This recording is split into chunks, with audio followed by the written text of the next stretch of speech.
Well, Prabhakar Rao's phone tapping case intensifies in Telangana. To know more about this, our correspondent Sandeep in Zoom call. Hello Sandeep, what prompted the Supreme Court to order Prabhakar Rao's immediate surrender?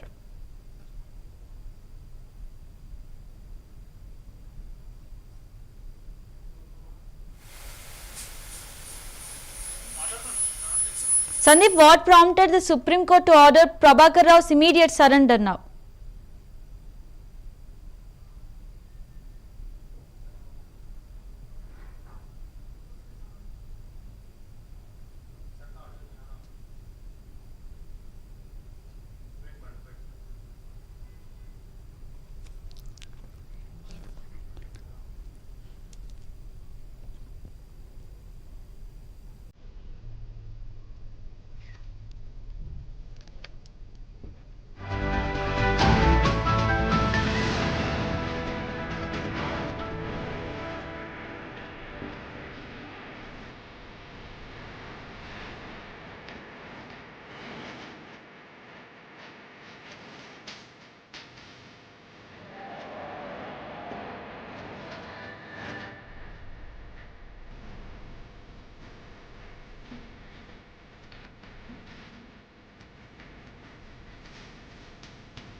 Well, Supreme Court ordered Prabhakar Rao to appear Jubilee Hills Police Station at 11 a.m. today, and almost 1,200 phones were tapped. In Telangana, the tapping case was intensified. To know more details on this, our correspondent Sandeep will share the updates in Zoom call. Hello Sandeep, what prompted the Supreme Court to order Prabhakar Rao's immediate surrender?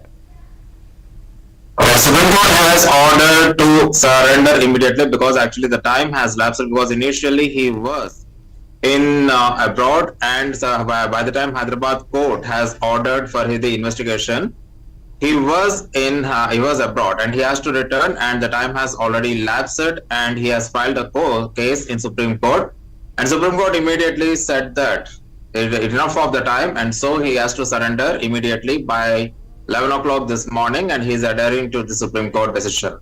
Jyoti. Sandeep, why did the court emphasize protection against physical torture during custodial interrogation?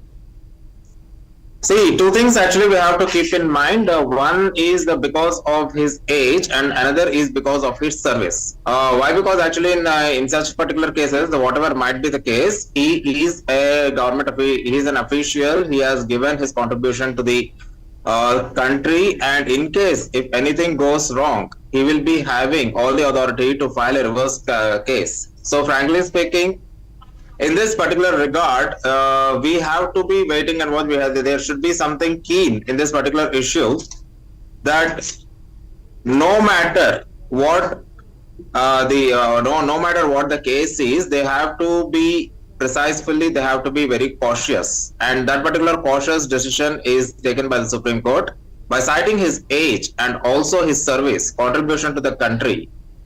He has to be interrogated without taking any physical interrogation. So these are the only two reasons, because actually in case we will be seeing more in most of the cases that initially the interrogation will be taking place and later on they will be released. Because actually whatever might be because of the lack of evidence or whatever might be, and they will be filing a reverse case. So Supreme Court is very cautious in this regard. they have said that citing his age and experience, one should not be interrogated physically, citing the age and his service. Jyoti. Sandeep, how did Prabhakar Rao manage to tap so many phones without any detection? That we have to, that we will be understanding only after the interrogation, Jyoti. Now, because it is too early to mention how did he do that and all that. But previously, before when filing the case, they have mentioned that they have got the gadgets and all the equipment from Israel, which is the highly secured Israel Defense Forces equipment is brought in a wrong way, and with those equipments which are not available normally. You know that Israel defense system is the best defense system in the world, and they're in what do you call their investigation teams or the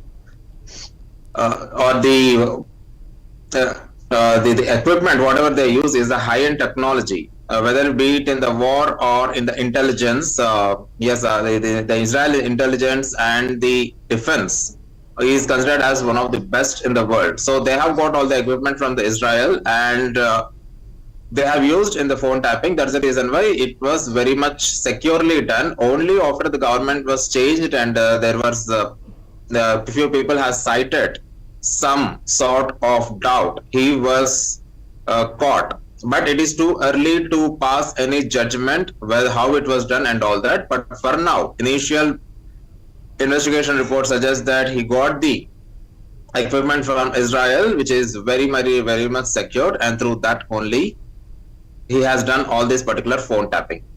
Jyoti. Sandeep, how can we see this phone tapping? What is the motive behind this phone tapping? What was it politically motivated? Definitely it will be politically motivated, because actually the private parties definitely they will not be having so much interest, especially during the election time. This particular phone tapping has taken place during the election time when two parties were neck to neck fighting. At that particular time, even the exit polls, whatever it is, they were suggesting that there could be a neck-to-neck fight. So one party has ordered for this particular phone tapping, and that is the reason only why, for sure, we can say that this is politically motivated. It's not any private matter, because unless or otherwise you will be having so much political influence, this particular equipment, buying this particular equipment from the defense services of Israel and all that, it would not be possible. Anyways, actually, these are all the preliminary reports, because actually after the change in the government, you will be seeing so many cases like this, and later on, frankly speaking, after the change in the government, the ultimate motives will be coming out, and later on, they may be exited also. So frankly speaking, it is very too early to mention before the interrogation how all this has taken place and what exactly has happened. But yes, we can say it is politically motivated for sure. Sandeep, how significant is the alleged destruction of hard drives and formatting of devices in this case? Destruction of the hard drives, obviously, see whether it is a small theft or a big theft or a politically motivated theft, whatever it might be, any person who does anything wrong, by default, he will be destroying the evidence. That is well known. Be it a small kind of a wrong thing or a big theft, everybody will be doing the same thing. So in the same way, he has destroyed the hard drives and all that, so that to destroy the evidence, there is nothing more speculation in that, and nothing so much to feel exaggerated in that. Nothing much, frankly speaking, it's very much special. So in the same way, he has destroyed the hard drives. Nothing special in that. Jyoti.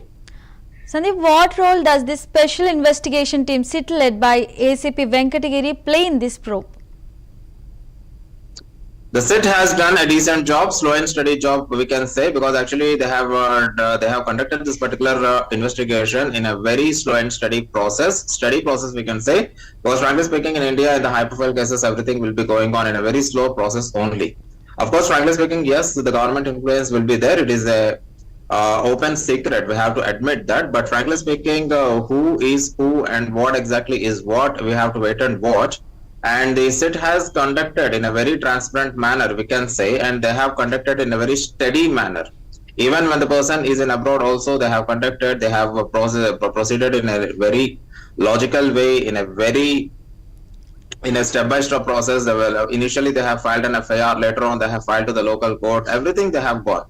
This much time has taken only because Prabhakar has to surrender on the orders of the Supreme Court. Initially he was reluctant to surrender by the local court's order. He has directly filed the case in the Supreme Court, and Supreme Court has ordered to surrender so as to conduct the fair investigation, and in that way he has surrendered citing this particular order. Jyoti.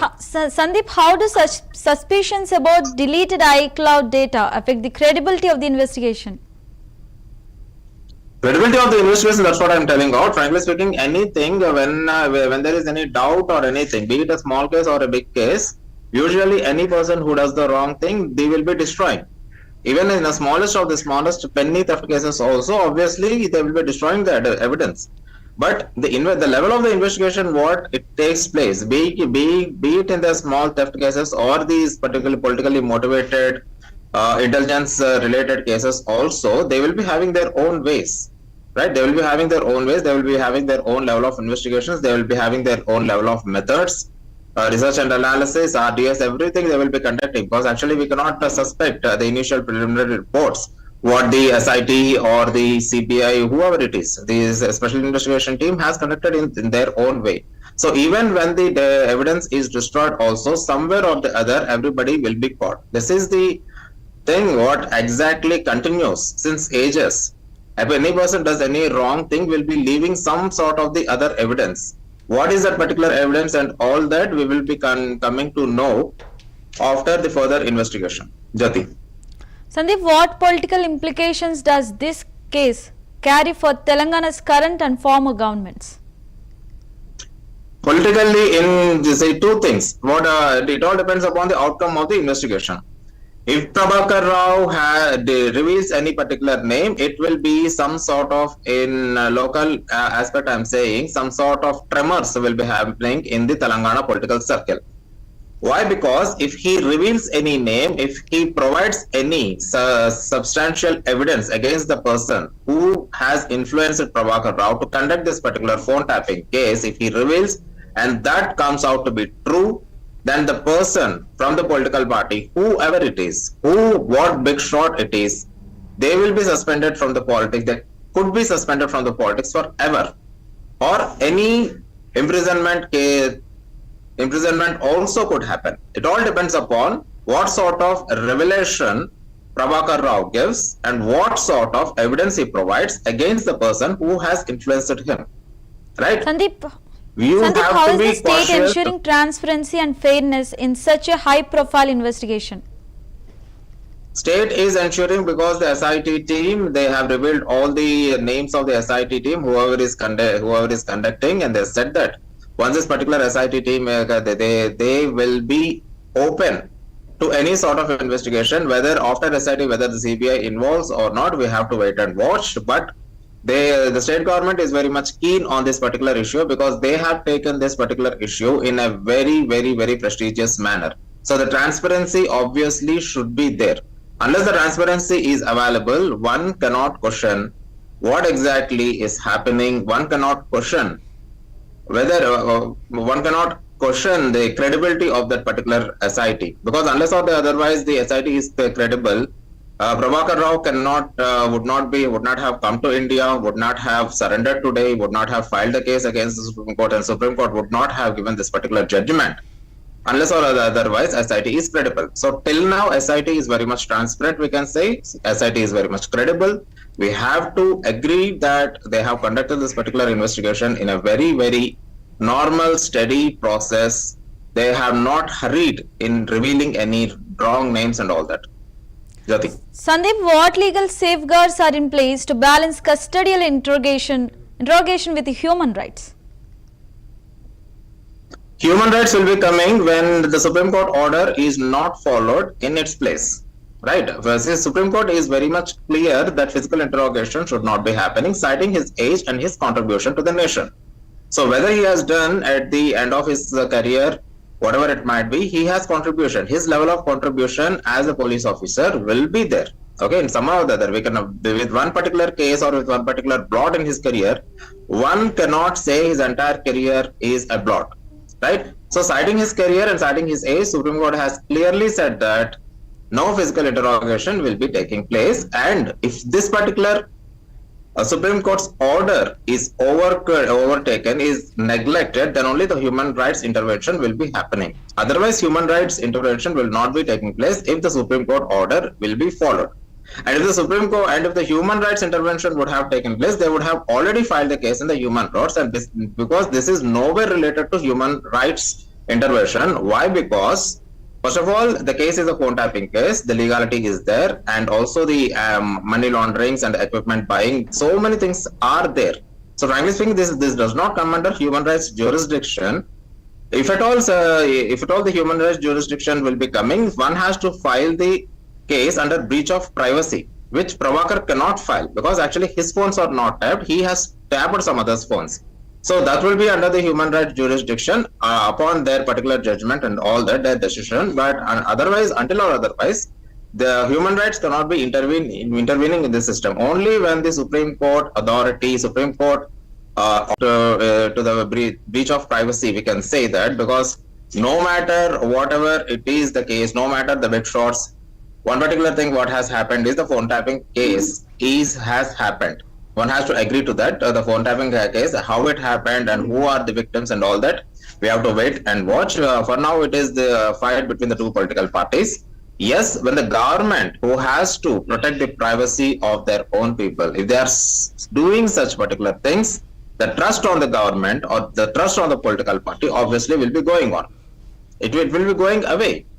So this particular breach of privacy is not at all entertained, whether it is a normal person phone tapping or a high-level intellectual phone tapping. One should be very much careful in this particular regard. And if the breach of privacy has happened in a high-level case, then definitely every person, a normal citizen, would be thinking that if this particular phone can be tapped, what would be the condition of the normal people? So the government should be giving confidence enough that breach of privacy will not be taking place, unless or otherwise these particular few high profile cases, the breach of privacy will not be taking place in the normal four corners. The public would be obviously worried because everybody will be having their own privacy, everybody will be having their own private life. If one breaches, simply because of that reason, one cannot have the trust on the government or on the telephone. Means every phone what you make, every message what you receive, or every message what you send obviously will be confidential to everybody, be it a common man or be it a common woman, whatever it might be, or a high profile person or a celebrity. Everyone has their own privacy. So it's the duty of the government to gain the confidence among the public that their level of privacy is safe. But if these cases definitely happens, then obviously whether it is you or whether it is me, we will be very worried about our own privacies, right? So frankly speaking, yes, government has to initiate, government has to bring the confidence among the people that their communication is not a breach of conduct. Jyoti. Okay, thank you, Sandeep. Thank you for the updates. Thank you, Jyoti.